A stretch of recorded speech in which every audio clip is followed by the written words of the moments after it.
नमस्कार। अच्छा, कभी सोचा है कि ये जो कुर्सी है जिस पर कोई बैठा है, या ये हवा जिसमें हम सांस ले रहे हैं, और वो दूर आसमान में चमकते तारे, इन सब में आखिर कॉमन क्या है? चलिए, आज इसी रहस्य से पर्दा उठाते हैं। सवाल सुनने में तो बहुत सीधा साधा लगता है ना? लेकिन इसका जवाब हमारे यूनिवर्स के सबसे गहरे राजों में से एक को खोलता है। मतलब हर वो चीज जिसे हम देख सकते हैं, छू सकते हैं या महसूस कर सकते हैं, आखिर वो बनी किस चीज से है? उसकी बुनियाद क्या है? और इसका जवाब सिर्फ एक शब्द में है। पर वो एक शब्द अपने अंदर पूरे ब्रह्मांड को समेटे हुए है। चाहे वो ऊंचे ऊंचे पहाड़ हों या आसमान में तैरते बादल, एक छोटा सा कीड़ा हो या फिर कोई विशाल ग्रह, सब कुछ बस एक ही बुनियादी चीज से बना है, और वो है पदार्थ। तो सवाल ये है कि आखिर ये पदार्थ है क्या भला? साइंटिस्ट्स इसे पहचानते कैसे हैं? चलिए इसकी परिभाषा को थोड़ा और करीब से समझते हैं। साइंटिस्ट्स ने ना इसे समझने के लिए दो बहुत सीधे सीधे नियम बनाए हैं। पहला, क्या इसमें कोई वजन है? मतलब क्या इसका कोई द्रव्यमान यानी मास है? और दूसरा, क्या ये कोई जगह घेरती है? मतलब इसका कोई आयतन यानी वॉल्यूम है? अगर इन दोनों सवालों का जवाब हाँ में है तो मुबारक हो, हमें पदार्थ मिल गया। फिर चाहे वो एक छोटा सा पत्थर हो या फिर हवा से भरा हुआ एक गुब्बारा। वैसे ये कोई नया सवाल नहीं है, ये तो हजारों साल पुराना है।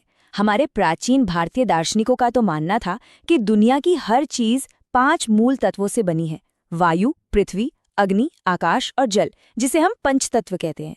ये दुनिया को समझने की एक बहुत ही खूबसूरत कोशिश थी, है ना? खैर, आज हमारे पास माइक्रोस्कोप्स हैं, कमाल की थ्योरीज हैं जो हमें और भी गहराई में ले जाती हैं। तो अब हमें ये तो पता चल गया कि पदार्थ क्या है। तो चलिए अब एक जूम लेंस लगाते हैं। नहीं, कोई छोटा मोटा नहीं, एक बहुत बहुत ही ज्यादा पावरफुल जूम लेंस, और झांक कर देखते हैं इस पदार्थ के अंदर की उस दुनिया में जो हमें आंखों से दिखाई नहीं देती। आपको पता है, साइंटिस्ट्स के बीच सदियों तक एक बहुत बड़ी बहस चलती रही कि ये जो मैटर है, क्या वो लकड़ी के एक टुकड़े की तरह, मतलब एक ही चीज है, कंटिन्यूअस, या फिर वो रेत की तरह है जो छोटे छोटे अनगिनत कणों से मिलकर बना है। इस बड़ी बहस का जवाब पता है कहाँ छिपा था?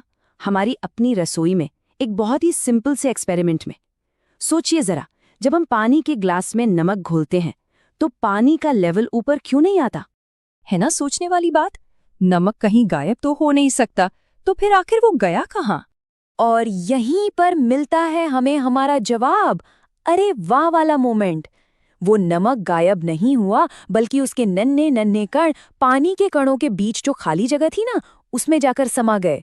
और ये एक बहुत बड़ा सबूत था कि पदार्थ कोई एक ठोस चीज नहीं है, वो कणों से बना है और उन कणों के बीच में खाली जगह होती है। ठीक है, तो ये तो साफ हो गया कि पदार्थ कणों से बना है। पर सवाल ये है कि ये कण आखिर कितने छोटे होते हैं? इसका जवाब है इतने छोटे कि हम सोच भी नहीं सकते, हमारी कल्पना से भी परे। इसका अंदाजा लगाने के लिए ना जरा ये सोचिए, पोटेशियम परमैंगनेट, उसके बस कुछ दाने 1000 लीटर पानी को रंगीन कर सकते हैं। 1000 लीटर! इसका सीधा मतलब ये है कि उस एक छोटे से दाने में लाखों करोड़ों छोटे छोटे कण होते हैं जो टूटकर उस पूरे पानी में फैल जाते हैं। अच्छा, तो अब हम ये जान गए हैं कि पदार्थ इन नन्हे नन्हे कणों से बना है। पर अब सवाल ये है कि ये कण आखिर करते क्या हैं? क्या ये बस चुपचाप एक जगह पड़े रहते हैं? नहीं, ये कभी भी शांत नहीं बैठते। ये लगातार एक तरह के सीक्रेट डांस में लगे रहते हैं। और इस डांस के ना बस 2 सीधे साधे नियम हैं। पहला, ये कण कभी रुकते नहीं हैं, ये हमेशा चलते फिरते हिलते डुलते रहते हैं। और दूसरा, ये एक दूसरे को अपनी तरफ खींचते भी हैं। एक तरह का आकर्षण बल होता है इनके बीच जो इन्हें एक साथ बांधे रखने की कोशिश करता है। इसका सबसे अच्छा उदाहरण है अगरबत्ती। सोचिए, जब अगरबत्ती बुझी हुई होती है तो उसकी महक के लिए हमें उसके बिल्कुल पास जाना पड़ता है। पर जैसे ही हम उसे जलाते हैं, गर्मी से उन कणों को एनर्जी मिलती है, जिसे हम काइनेटिक एनर्जी कहते हैं, और वो तेजी से नाचते हुए पूरे कमरे में अपनी खुशबू फैला देते हैं। विज्ञान में इस प्रक्रिया का एक खास नाम भी है, विसरण, या अंग्रेजी में डिफ्यूजन। चाहे पानी में नमक का घुलना हो या हवा में अगरबत्ती की खुशबू का फैलना, ये सब इन कणों के लगातार घूमने और एक दूसरे के बीच की खाली जगहों में भर जाने की वजह से ही होता है। और जहां तक आकर्षण बल की बात है, ये तस्वीर उसे बहुत खूबसूरती से समझाती है। देखिए, जैसे ये डांसर्स एक दूसरे को कसकर पकड़े हुए हैं, ठीक वैसे ही पदार्थ के कण भी एक दूसरे को एक अनजाने से फोर्स से पकड़े रहते हैं। तो मतलब पूरी कहानी दो ताकतों के बीच की एक रस्साकशी है। एक तरफ है कणों की भागने वाली एनर्जी और दूसरी तरफ है उन्हें एक साथ बांध कर रखने वाला आकर्षण बल। और इसी खींचतान का नतीजा ये तय करता है कि कोई पदार्थ हमें किस रूप में लिखेगा। इस टेबल को देखिए, ये पूरी कहानी साफ कर देती है। ठोस में आकर्षण बल बहुत ज्यादा मजबूत होता है, वो जीत जाता है, इसलिए कण अपनी जगह पर सिर्फ कांपते रहते हैं और उनका आकार फिक्स होता है। लिक्विड यानी द्रव में ये रस्साकशी लगभग बराबर की होती है। आकर्षण थोड़ा कमजोर पड़ जाता है तो कण एक दूसरे पर फिसल पाते हैं, इसीलिए तो वो बहता है। और गैस में, अरे वहां तो आकर्षण बल लगभग हार ही जाता है। कण पूरी तरह से आजाद होते हैं और जहां जगह मिलती है वहां फैल जाते हैं। तो याद रखने वाली बात ये है कि पदार्थ की ये जो अलग अलग अवस्थाएं हैं ना, वो कोई जादू नहीं है। ये तो बस उन छोटे छोटे कणों के डांस का नतीजा है जो हमें बाहर से दिखाई देता है। इसे ऐसे समझिए, ठोस में कण एक डिसिप्लिन्ड आर्मी की तरह बिल्कुल पास पास और एक खास पैटर्न में जमे होते हैं।